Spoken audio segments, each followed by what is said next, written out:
ఈరోజు ఒక హోంమంత్రి మహిళ అయి ఉండి కూడా మహిళలకి రక్షణ కల్పించలేని దౌర్భాగ్య స్థితిలో మనం ఉన్నాం. ఆమె హోంమంత్రి పదవి తప్ప అన్నీ చేస్తుంది. ఆటలాడుతుంది, పాటలు పాడుతుంది, డాన్స్ వేస్తుంది, అని కూతలు పెడుతుంది. అమ్మ, నీకు ఇచ్చిన పదవి హోంమంత్రి అమ్మా, ఆడవాళ్ళకి రక్షణ కల్పించమ్మా. ఎవరైనా తప్పు చేస్తే వాడు ఎవడైనా కూడా వాడిని శిక్షిస్తే రెండో తప్పు అనేది జరగదు అంటే దానికి ఆమెకి టైం లేదు. అలా అంటాం. ఒక ఆమె, ఇంకో ఆమె మంత్రి ఉంది. ఆ మంత్రి పిఏ మీకు ఉద్యోగం ఇప్పిస్తాను, నాతో వస్తావా అని చెప్పి ఆడవాళ్ళ జీవితాల్ని నాశనం చేస్తుంటే ఆ మంత్రి పట్టించుకోకుండా జీవితాలు నాశనం అవుతుంటే చూస్తుంది. ఇంకో ఆవిడ ఉంది, సవిత, అనిత, సవిత, సంధ్యారాణి. ఈ ముగ్గురు మంత్రులు అవ్వటం మహిళలుగా మన దురదృష్టం అని చెప్పుకోవచ్చు. ఎందుకంటే మహిళా మంత్రులు ఉంటే మహిళలకి సంక్షేమాన్ని అందించాలి, మహిళకి భద్రతను అందించాలి, మహిళకి రక్షణ కల్పించాలి, మహిళా సాధికారత దిశగా పనిచేయాలి. అలా చేయని ప్రభుత్వాన్ని నిలదీయాలి. అది వదిలేసి ఈరోజు టింగు రంగా అని చెప్పి చంద్రబాబు నాయుడు గారిని తీసుకొని ఈ మంత్రులు మహిళా దినోత్సవ వేడుకలు అంటూ ఈరోజు ఒక డ్రామా చేస్తున్నారు. మీరు అందరూ చూస్తారు. అసలు కూటమి ప్రభుత్వానికి, ముఖ్యంగా చంద్రబాబు నాయుడికి, అనితకి, సవితకి, సంధ్యారానికి మహిళా దినోత్సవ వేడుకలు జరిపే అర్హత ఉందా అని అడుగుతున్నా. ఎంత సిగ్గుచేటు చెప్పండి. ఈరోజు రాష్ట్రంలో 6 ఏళ్ల అమ్మాయి నుంచి 60 ఏళ్ల ముసలిదాన్ని వరకు రేప్ చేస్తున్నారు, దాడులు చేస్తున్నారు. వాళ్ళ అధికారాన్ని ఉపయోగించి లొంగ తీసుకొని వాళ్ళ జీవితాలు నాశనం చేస్తుంటే ఈరోజు ఎవరైతే కంప్లైంట్ ఇస్తారో ఆ మహిళల మీద కేసులు పెడుతున్నారు తప్ప తప్పు చేసినా తప్పుడు వాళ్ళ మీద కేసు పెట్టకుండా వాళ్ళకి మళ్ళీ కొమ్ము కాస్తున్నారు. వీళ్ళ మహిళా దినోత్సవం చేసి మహిళలకి మంచి చేస్తామని చెప్తే ఈ రాష్ట్రంలో ఉండే మహిళలు నమ్ముతారా? ఈరోజు అధికారంలోకి వస్తే కులం, మతం, ప్రాంతం, పార్టీ చూడకుండా మహిళలందరికీ మంచి చేస్తాం, జగన్మోహన్ రెడ్డి గారు ఇచ్చిన దానికన్నా డబుల్గా ఇస్తామని చెప్పారు కూటమి ప్రభుత్వం. ఇచ్చారా? ఈరోజు కులం, మతం, పార్టీ చూడకుండా మన పార్టీ అయినా వాళ్ళ పార్టీ అయినా అందరినీ వెన్నుపోటు పొడిచేయటమే. వెన్నుపోటు వెన్నతో పెట్టిన విద్య చంద్రబాబు నాయుడుకి. నిజమే కాదా? సో ఈరోజు మననే కాదు, అటు బీజేపీ మహిళల్ని, తెలుగుదేశం పార్టీ మహిళల్ని, జనసేన మహిళల్ని కూడా వెన్నుపోటు పొడిచిన ఘనత చంద్రబాబు నాయుడికే దక్కింది. అలాంటోడు ఈరోజు మహిళా దినోత్సవ వేడుకలు జరుపుతున్నారు అంటే ఎంత సిగ్గుచేటో ఒకసారి మనం అందరం కూడా ఆలోచించాలి. అడుక్కున్నాడు, నాకు ఒక్కసారి కొట్టేసి గెలిపిరా, ఒక్క ఛాన్స్ అని పవన్ కళ్యాణ్. ఒక్క ఛాన్స్ ఇస్తే ఆడవాళ్ళ తలరాతలు మార్చేస్తా, కనిపించకుండా పోయిన 30,000 మంది ఆడవాళ్ళని తీసుకొచ్చేస్తా, తర్వాత మన వాలంటీర్లు, నా అక్కా చెల్లెళ్ళు అందరినీ 10,000 పెంచి మిమ్మల్ని అందరినీ దీవిస్తా అన్నాడు. సుగాలి ప్రీతి పేరు చెప్పుకొని సుగాలి ప్రీతి వాళ్ళ తల్లి కన్నీళ్లతో గెలిచిన పవన్ కళ్యాణ్ ఈరోజు అదే సుగాలి ప్రీతి తల్లి కన్నీళ్లు పెడుతున్నా అపాయింట్మెంట్ ఇవ్వకుండా ఆ కుటుంబానికి న్యాయం చేయకుండా మోసం చేసిన వ్యక్తి. తెలుగుదేశంలో జరిగిన ఇష్యూని, సుగాలి ప్రీతి ఇష్యూని మన ప్రభుత్వంలో తీసుకొచ్చి అంత ఇష్యూ చేశాడు. ఆ కుటుంబానికి జగనన్న న్యాయం చేశాడు కానీ పవన్ కళ్యాణ్ న్యాయం చేయలేదు. 30,000 మంది కనిపించకుండా పోయారు, ఇంటెలిజెన్స్ రిపోర్ట్ వచ్చిందని చెప్పిన వ్యక్తి 20 నెలలు అవుతుంటే 30,000 మంది కాదు 30 మందిని కూడా తీసుకురాలేదు. మరి ఈరోజు కూటమి ప్రభుత్వంలో ఇంటెలిజెన్స్ పని చేయట్లేదా అని అడుగుతున్నా. ఈరోజు వాలంటీర్ అక్క చెల్లెమ్మలకు 10,000 పెంచడం దేవుడెరుగు, మొత్తానికి ఉద్యోగాన్ని పీకి రోడ్డు మీద పడేశారు. వాళ్ళు ఏడుస్తుంటే కనీసం వాళ్ళ పక్క తిరిగి కూడా చూడలేదు.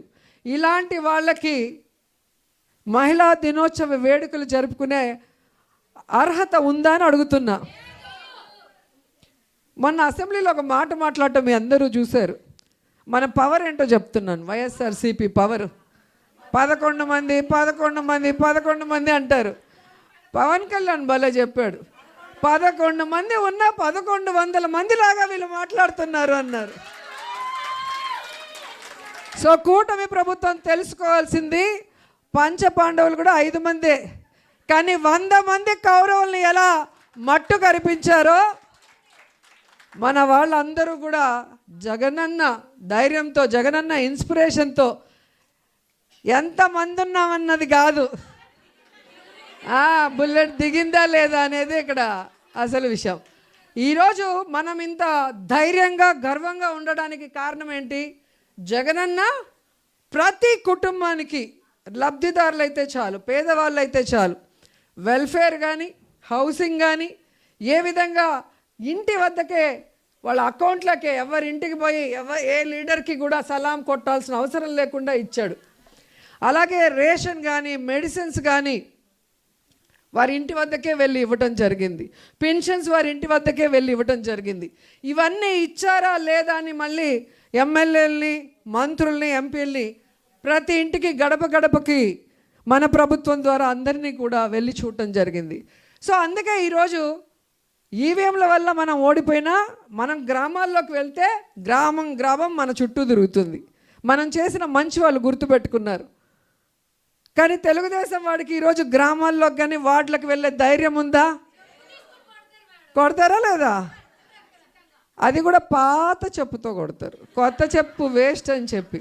సో ఎప్పటికప్పుడు మేము ఎక్కడున్నా అక్కడి నుంచి మాట్లాడతాం. తను శాసనమండలిలో బయట ప్రెస్ మీట్స్ పెడుతుంది. అట్లాగే మీరు కూడా బాధ్యతగా మాట్లాడగలిగిన రోజే అది ఇండైరెక్ట్గా ఇటు పార్టీకి క్రేజ్ పెరుగుతుంది, అటు మీరు ఏ ఇష్యూ మీద అయితే మాట్లాడతారో ఆ అన్యాయమైన కుటుంబానికి మీరు న్యాయం చేసిన వాళ్ళు అవుతారు అండ్ మీరు లీడర్గా ఎదుగుతారు. సో 3 ఉంటాయి బెనిఫిట్స్ మీరు చేసే పని మీద. సో ఇది ఖచ్చితంగా మీరు అందరూ కూడా చేయాలని కోరుకుంటున్నాం. అండ్ ఇంకోటి, ఈరోజు మీరు చూస్తే ఎమ్మెల్యేలు అంటే ఎలా తయారయ్యారు, ఎంపీలు ఎలా తయారయ్యారు, ఆఖరికి తిరుమల తిరుపతి దేవస్థానం చైర్మన్ ఎంత అసహ్యంగా బిహేవ్ చేస్తున్నారు. ఇలాగే కనుక వేరే పార్టీ వాళ్ళు ఎవరైనా చేసుంటే వాళ్ళని బ్రతకనిచ్చుంటారా? వాటి మీద ఎన్ని డిస్కషన్లు పెట్టుంటారు పొద్దున్న నుంచి సాయంత్రం వరకు. సూట్లు వేసేసి వీడు ఇంటలెక్చువల్, వీడు విశ్లేషకుడు, వీడు అది, వీడు ఇదని, అంత వీళ్ళే, అంత పెయిడ్ బ్యాచే కూర్చోబెట్టి పొద్దున్న నుంచి సాయంత్రం వరకు సావగొడతారు. అదే వాళ్ళ ఎమ్మెల్యేలు కానీ వాళ్ళ చైర్మన్లు కానీ తప్పు చేస్తే ఇందులో తప్పేముంది? ఇందులో తప్పేముందంటే ఏం చెప్పాలి వాళ్ళకి? నేను నాకు అర్థం కావట్లా. ఈరోజు అలాంటి వాడిని ఏం చేయాలో ఒకసారి మీ అందరూ కూడా ఆలోచించండి. ఎందుకంటే మహిళల్ని గౌరవించిన వాడిని అస్సలు సహించరు జగనన్న. అలాంటిది తిరుమల తిరుపతి దేవస్థానంలో ఇలా చేస్తే నిమిషాల్లో కూడా సస్పెండ్ చేసే కార్యక్రమాలు చేస్తాం. ఇక్కడ ఏం తప్పు ఉంది అని అడుగుతున్నారు అంటే ఆ బిఆర్ నాయుడికి ఎంత అహంకారం, ఎంత పొగరు, నరాన కొవ్వెక్కి కొట్టుకుంటారని చెప్తారు చూడు, ఆ విధంగా తయారయ్యాడు. నిజంగానే లడ్డూ గురించి ఎవరైతే తప్పుగా మాట్లాడారో అందరి లెక్కలు వెంకటేశ్వర స్వామి తేల్చేస్తున్నాడు. ఏ విధంగా ఒక్కొక్కరిది తేల్చేస్తూ వచ్చారో మనం చూసాం. సో ముఖ్యంగా ఒక బాధ్యత కలిగిన చైర్మన్గా ఉండి బిఆర్ నాయుడు ఒక మహిళ గురించి ఆయన మాట్లాడతాడు. దీంట్లో తప్పేముంది, మాకు ఎప్పటి నుంచో పరిచయం ఉంది, వాళ్ళ ఇంట్లో లేదు ప్రాబ్లం, మా ఇంట్లో లేదు. నువ్వు TV5 నాయుడు ఉంటే మాకు ఏం ప్రాబ్లంలా, మీ ఇష్టం ఎన్న సావండి.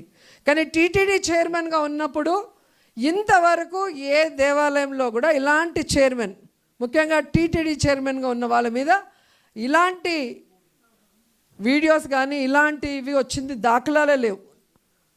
సో ఈ రోజుటికైనా ఆయన్ని రిజైన్ చేయించండి అంటే చంద్రబాబు నాయుడు చెప్తేనే నేను చేస్తాను.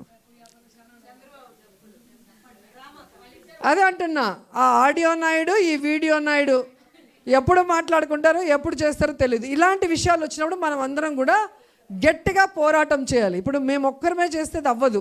సో జగనన్న మళ్ళీ ముఖ్యమంత్రి అవ్వాలి, ఈ రాష్ట్రంలో మహిళలందరూ బాగుండాలి అంటే ఆ మహిళలకి ప్రతినిధులైన మనం అందరం కూడా ఇక్కడ రాజకీయాల్లో ఉన్న వాళ్ళం ధైర్యంగా పోరాడాలి.